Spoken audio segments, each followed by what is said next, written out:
Bienvenue à ce numéro du Journal des Journaux paru du 11 au 17 février 2019.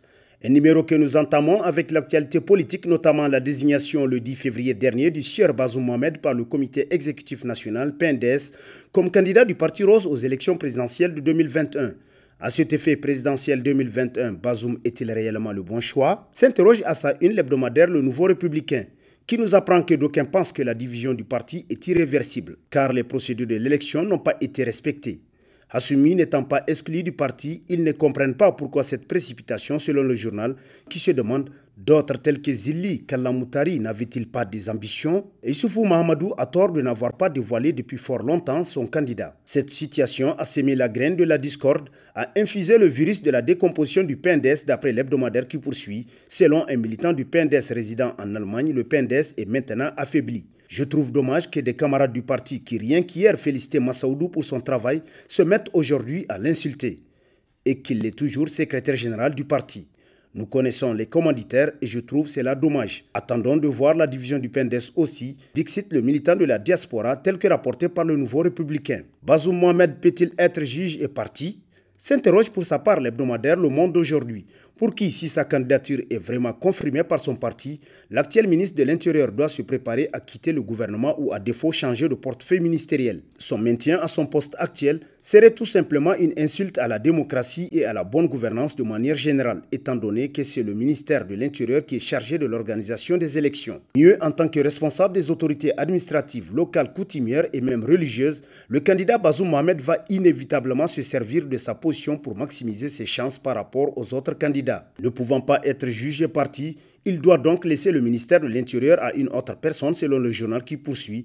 Il appartient d'ailleurs à l'opposition politique et même au parti de la mouvance présidentielle qui ambitionne de présenter des candidats aux prochaines élections, d'exiger le départ de Bazoum Mohamed de la tête du ministère de l'Intérieur pour une question de transparence et d'égalité des chances entre les candidats.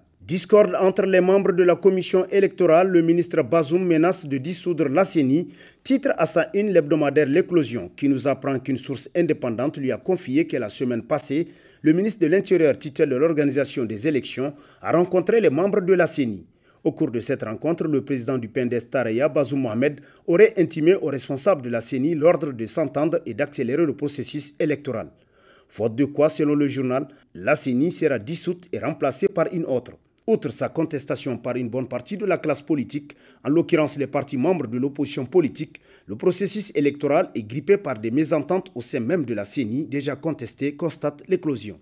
L'affaire Massaoudou déteint sur le président de l'Assemblée nationale, titre à la une de sa parution datant du 12 février, le quotidien privé L'Enquêteur, selon qui au PNDS Taraya, il souffle un vent de panique dans les rangs des soutiens affichés ou dissimulés de Hassoumi Massaoudou. Dans la foulée de la désignation de Bazoum Mohamed en qualité de probable candidat à la présidentielle de 2021.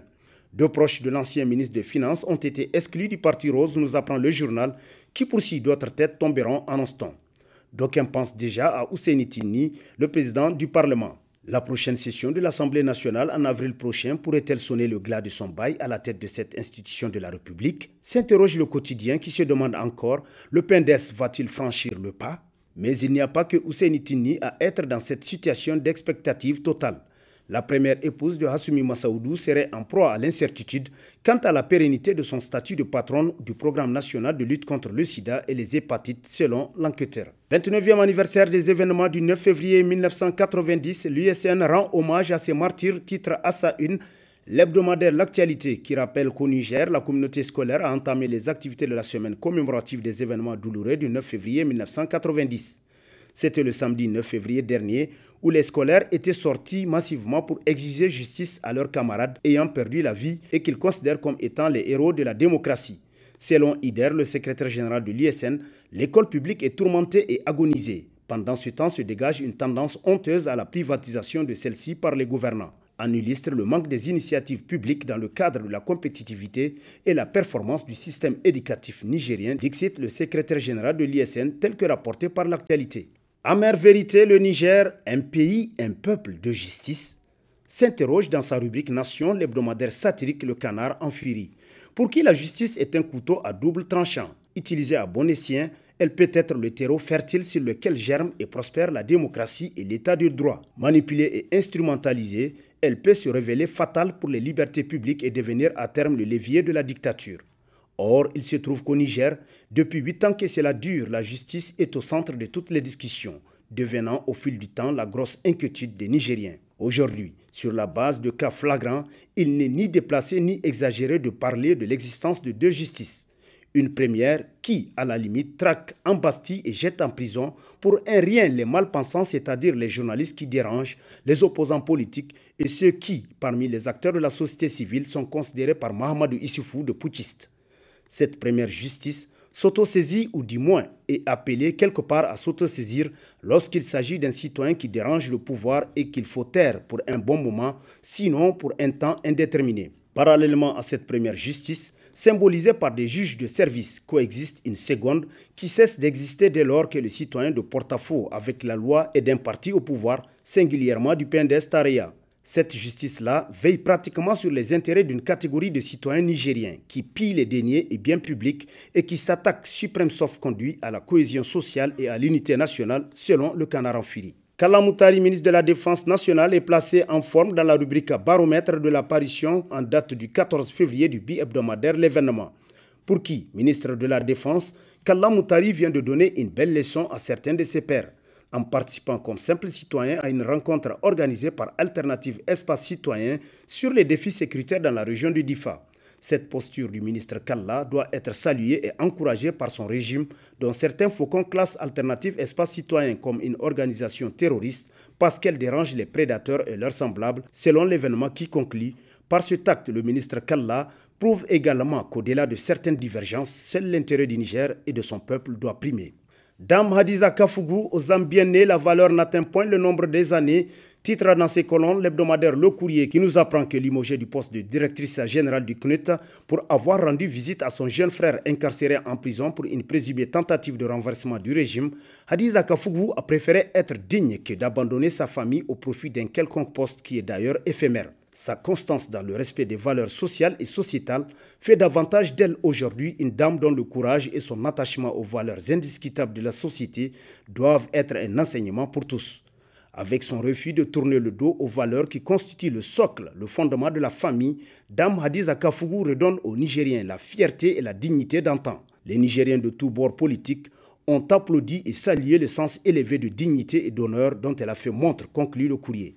Vers la fermeture du site minier de la Cominac, s'interroge dans ses colonnes l'hebdomadaire satirique Le Canard Amphiri. Pour qui, si les choses venaient à se confirmer, c'est un autre coup dur que la société française va donner au Niger après sa décision de reporter au calendrier grec l'exploitation de l'important site minier d'Imouraren, dont les retombées allaient, selon les spécialistes, apporter une grande bouffée d'oxygène à l'économie nigérienne. Pour de nombreux observateurs, il n'y a rien de surprenant que la société française Orano ferme le site de la Cominac, dès lors qu'elle se considère comme un terrain conquis face au pouvoir du président Issoufou Mahamadou qui, contrairement à celui de l'ancien président Tanja Mamadou, hésite à lui élever la voix, conclut Le Canard Amphiri. Session de la Chambre consulaire de la région de Dosso, sous les auspices d'une économie qui s'est construite avec l'éveil des professionnels du secteur, a constitué l'un des titres à la une de l'hebdomadaire Niger Times, qui nous apprend que le mardi 12 février 2019, la Chambre consulaire de la région de Dosso a tenu une session qui s'inscrit dans la logique d'ouvrir une fenêtre sur l'économie de la dite localité. Cette rencontre des opérateurs économiques et entrepreneurs de la région a été présidée par le gouverneur de la région de Dosso et elle a été rehaussée par la présence du ministre de l'Industrie qui était en mission dans la zone. Notons aussi la présence remarquable du sultan Medanda Germoko de Dosso et la mobilisation des chefs ou représentants de projets et programmes qui ont manifesté leur adhésion à la politique de croissance économique de la région telle que rapportée par le journal qui poursuit plus loin qu'en prenant la parole à son tour, le président de la Chambre consulaire de la région de Dosso, El Haj Bourema Bana, tout en souhaitant la bienvenue au ministre de l'Industrie et aux participants, a indiqué que l'Assemblée consulaire régionale s'inscrit désormais dans la droite ligne des activités annuelles des bureaux consulaires du Niger, telles que rapportées par Niger Times. Les terroristes étendent leurs actions dans le nord du département de Dogondouchi, titre dans ses colonnes l'hebdomadaire Les Témoins, qui nous apprend que le mercredi 13 février, aux environs de 11h30, des hommes armés ont attaqué un poste de la gendarmerie nationale à Bagaji. L'attaque a fait 3 morts, dont 2 gendarmes et un vendeur de café. Selon un député originaire du département, cette attaque, si elle est la première, fait suite à plusieurs incursions dans la zone, notamment dans les villages de Kiria, Kouroubé et Doubalma. Le député assure avoir personnellement alerté le gouverneur de Dosso sur la situation pour que, comme cela se doit, des dispositions soient prises pour élargir et multiplier les patrouilles des éléments des forces de défense et de sécurité. Bagaji, le village du célèbre Baoura, à une trentaine de kilomètres de la ville de Dogondouchi, est situé dans la commune de Matankari, nous rappelle le journal. Aux dernières nouvelles, le témoin dit apprendre que les éléments des forces de défense et de sécurité, partis immédiatement à la poursuite des assaillants, les auraient rattrapés et neutralisés. Sur ce prend fin le présent numéro de la revue de presse. Prochain rendez-vous, plaise à Dieu dans une semaine avec toujours la même passion de vous servir. Bonne lecture et au revoir.